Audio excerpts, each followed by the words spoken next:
Hi friends, welcome to our YouTube channel. ఈరోజు మన ఛానల్లో మనకి ఇక్కడ మీరు ఒక లోకల్ చైనా కిట్ చూస్తున్నారు కదా. సో దీని రిపేర్ అయితే చూద్దాం ఫ్రెండ్స్. మనకి దీంట్లో చిన్న ప్రాబ్లం అయితే రావడం జరిగింది. మనకి వర్టికల్ సెక్షన్కి సంబంధించి మనకి పిక్చర్ అనేది సినిమాస్కోపిక్ పిక్చర్ లాగా పైన కింద బ్లాక్ వచ్చి మిడిల్లో మాత్రమే డిస్ప్లే అయితే వస్తుంది. ఓకేనా. సో మీకు నేను టీవీ అనేది ఆన్ చేసి చూపిస్తాను ప్రాబ్లం అనేది. వీడియో అనేది స్కిప్ చేయకుండా చూడడానికి ట్రై చేయండి ఫ్రెండ్స్. ఈ వీడియోలో మీకు ప్రాక్టికల్గా దీనికి సొల్యూషన్ కూడా చేసి చూపిస్తాను. అండ్ ఇంకా మన ఛానల్ ఎవరైనా సబ్స్క్రైబ్ చేసుకోకపోతే సబ్స్క్రైబ్ చేసుకుని డైలీ అయితే ఫాలో అవుతూ ఉండండి ఫ్రెండ్స్. సో ముందుగా మీకు టీవీ అయితే ఆన్ చేసి చూపిస్తాను, మీకు ప్రాబ్లం అనేది ఏ విధంగా ఉంది ఏంటి అనేది. ఓకేనా. ఇక్కడ లోకల్ చైనా కిట్ అనేది నేను నార్మల్గా ఇక్కడ సామ్సంగ్ సంబంధించి ఒక పిక్చర్ ట్యూబ్ మీదకి అయితే కనెక్ట్ చేసుకోవడం జరిగింది. ఓకే, ఇప్పుడు నేను ఒకసారి ఆన్ చేస్తున్నాను. సో ఇక్కడ టీవీ అయితే ఆన్ చేయడం జరిగింది ఫ్రెండ్స్. మీకు డిస్ప్లే సైడ్ అయితే చూపిస్తాను చూడండి. సో ఇక్కడ మీరు చూస్తున్నారు కదా, మీకు ప్రాబ్లం అర్థమయ్యే ఉంటుంది. ఇక్కడ పై భాగంలో అదేవిధంగా ఇక్కడ కింద భాగంలో మనకి బ్లాక్ అయితే ఎక్కువగా వస్తుంది. ఓకేనా. మనకి ఇది ఫుల్గా అయితే రావట్లేదు బ్లూ కలర్ స్క్రీన్ అనేది. చూశారు కదా, మనకి ఇది ఫ్రెండ్స్ ప్రాబ్లం అయితే. సో దీనికి ఆల్రెడీ మనకి రిపేర్ అయితే చేయడం జరిగింది ఫ్రెండ్స్, వేరే టెక్నీషియన్. సో ఏమేమి చేయడం జరిగిందంటే, ఇక్కడ మీరు మరకలు అవి చూస్తున్నారు కదా, మనకి వర్టికల్ ఐసీ చేంజ్ చేయడం జరిగింది. అదేవిధంగా సర్వీస్ మోడ్లో కూడా సెట్ చేయడానికి ట్రై చేయడం జరిగింది. అయినా సరే మనకి ప్రాబ్లం అనేది సాల్వ్ అవ్వలేదు. అండ్ ఇక్కడ మనకి వీటికి రావాల్సిన వోల్టేజెస్ కూడా పర్ఫెక్ట్గా వస్తున్నాయంట. అండ్ మనకి ఇక్కడ ఫిల్టర్లు ఇవి కూడా మనకి ఎటువంటి ఫెయిల్ అయితే అవ్వలేదు. సో మనకి అన్నీ పర్ఫెక్ట్గా ఉండడం జరిగింది. సర్వీస్ మోడ్లో కూడా సెట్ చేయడం జరిగింది ఫ్రెండ్స్. అయినా సరే మనకి ఈ విధంగా అయితే ప్రాబ్లం అయితే కంటిన్యూ అవుతుంది. సో మనకి ప్రాబ్లం అయితే సాల్వ్ అవ్వట్లేదు. ఓకేనా. సో ఈ కండిషన్లో మన దగ్గరికి అయితే బోర్డు రావడం జరిగింది. సో ఇప్పుడు మనం దీన్ని ఏ విధంగా సాల్వ్ చేద్దామనేది ఈ వీడియో అయితే చేయడం జరిగింది ఫ్రెండ్స్. సో స్కిప్ చేయకుండా చూడడానికి ట్రై చేయండి, చాలా ఉపయోగపడుతుంది మనకి ఇది.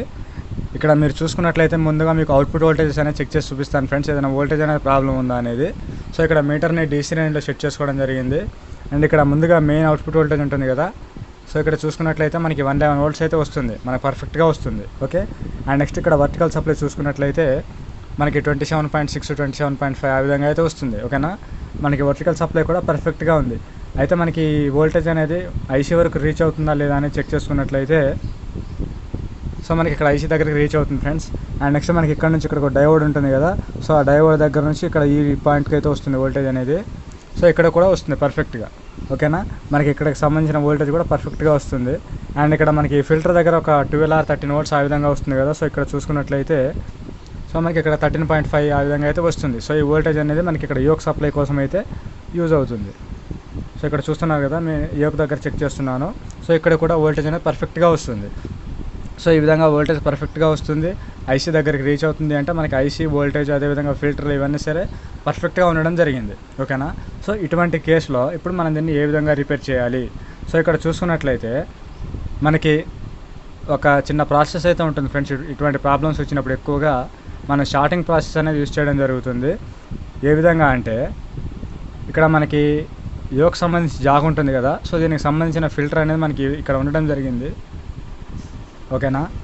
మనకి ఈ ఫిల్టర్ యొక్క నెగిటివ్తో మనకి మెయిన్ వోల్టేజ్ ఫిల్టర్ చేసే ఫిల్టర్ ఉంటుంది కదా, ఆ ఫిల్టర్ యొక్క నెగిటివ్ని ఒక రెసిస్టెన్స్ ద్వారా షార్ట్ చేసినట్లయితే, ఓకేనా, ఇక్కడ మనకి ఇక్కడ ఉన్న నెగిటివ్ పాయింట్ని ఇక్కడ మెయిన్ ఫిల్టర్ యొక్క నెగిటివ్ పాయింట్తో అంటే ఈ గ్రౌండ్తో షార్ట్ చేసినట్లయితే మనకి ప్రాబ్లం అయితే సాల్వ్ అయ్యే అవకాశాలు అయితే ఉన్నాయి. ఓకేనా. అయితే మనకి ఆ రెసిస్టెన్స్ వాల్యూ అనేది మనకి 1 ohms నుంచి 4 ohms వరకు అయితే యూజ్ చేయాలి ఫ్రెండ్స్. ఆ రెసిస్టెన్స్లో ఏ రెసిస్టెన్స్ అయితే మనకి ఇక్కడ మనకి ఇది ఉంది కదా, సో దీన్ని మ్యాచ్ అవుతుందో ఆ విధంగా మ్యాచ్ అయిన రెసిస్టెన్స్ అనేది మనం ఇక్కడ యూజ్ చేసి వదిలేయాలి. ఓకేనా. ఇక్కడ నేను ఫర్ ఎగ్జాంపుల్ ముందుగా ఒక రెసిస్టెన్స్ అయితే యూజ్ చేయడం జరుగుతుంది, మీకు చూపిస్తాను ఫ్రెండ్స్. సో ఇక్కడ మీరు చూస్తున్నారు కదా, నేను 2.2 ohms రెసిస్టెన్స్ అయితే యూజ్ చేస్తున్నాను ఫ్రెండ్స్ ఫస్ట్గా. ఓకేనా. నేను ఆల్రెడీ ఇంతకుముందు ఇటువంటి ప్రాబ్లం అనేది సాల్వ్ చేయడం జరిగింది, అందుకే నేను డైరెక్ట్గా ఈ రెసిస్టెన్స్ అనేది యూజ్ చేస్తున్నాను. సో మీకు ఒక ఐడియా రావాలి అనుకుంటే మీరు 1 by 1 రెసిస్టెన్స్ డిఫరెంట్ రెసిస్టెన్స్ ఉంటాయి కదా, 1 ohms నుంచి 4 ohms వరకు మీరు డిఫరెంట్ రెసిస్టెన్స్ అనేది కనెక్ట్ చేసుకున్నట్లయితే మనకి ఇక్కడ ఇది ఏ విధంగా ఇంక్రీజ్ అవుతుంది, ఏ విధంగా డిక్రీజ్ అవుతుంది అంటే మనకి దీంట్లో వచ్చే మార్పులు అనేది గమనించవచ్చు. అయితే నేను డైరెక్ట్గా ఇంతకుముందు ఆల్రెడీ ఇటువంటి ప్రాబ్లమ్ సాల్వ్ చేశాను కాబట్టి నేను డైరెక్ట్గా ఇక్కడ 2.2 ohms రెసిస్టెన్స్ అనేది డైరెక్ట్గా యూజ్ చేస్తున్నాను ఫ్రెండ్స్. కనెక్ట్ చేసిన తర్వాత మీకు ఒకసారి మనకి రిజల్ట్ ఏ విధంగా ఉందని చూపిస్తాను. సో ఫ్రెండ్స్ ఇక్కడ మీరు చూస్తున్నారు కదా, నేను ఇక్కడ ఈ ఎడ్జ్ దగ్గర నుంచి అంటే మనకి ఈ గ్రౌండ్ నుంచి ఈ గ్రౌండ్కి ఒక రెసిస్టెన్స్ సహాయంతో అయితే షార్ట్ చేయడం జరిగింది. అయితే మనకి రెసిస్టెన్స్కి ఈ ఎడ్జెస్ ఉంటుంది కదా, ఈ ఎడ్జ్ అనేది మనకి దేనికి షార్ట్ అవ్వకుండా ఈ విధంగా స్లీవ్ పైప్ అయితే వేసుకోవడం జరిగింది. అక్కడ నుంచి ఒక వైర్ సహాయంతో ఇక్కడ ఫిల్టర్ యొక్క గ్రౌండ్కి అయితే కనెక్ట్ చేయడం జరిగింది. ఓకేనా. సో ఈ విధంగా అయితే మనం చిన్న రెసిస్టెన్స్ ద్వారా షార్ట్ చేయడం జరిగింది ఫ్రెండ్స్.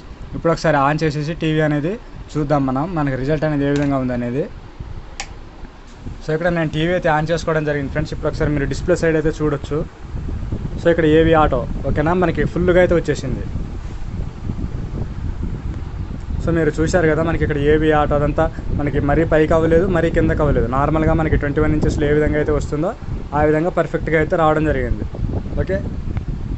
సో ఫ్రెండ్స్ చూశారు కదా, ఈ విధంగా మనం ఇటువంటి ప్రాబ్లమ్ని అయితే సాల్వ్ చేయడం జరిగింది. అయితే మనకి ఇక్కడ డైరెక్ట్గా నేను ఈ రెసిస్టెన్స్ అనేది యూస్ చేశాను కాబట్టి మనకి అర్థమైపోయింది. మీరు వాల్యూస్ అనేది డిఫరెంట్ వాల్యూస్ అనేది చేంజ్ చేసుకున్నట్లయితే మీకు అసలు దీంట్లో ఉన్న లోతుగా అంటే కొంచెం డీప్గా అయితే మీకు దీనికి సంబంధించిన నాలెడ్జ్ అయితే వస్తుంది.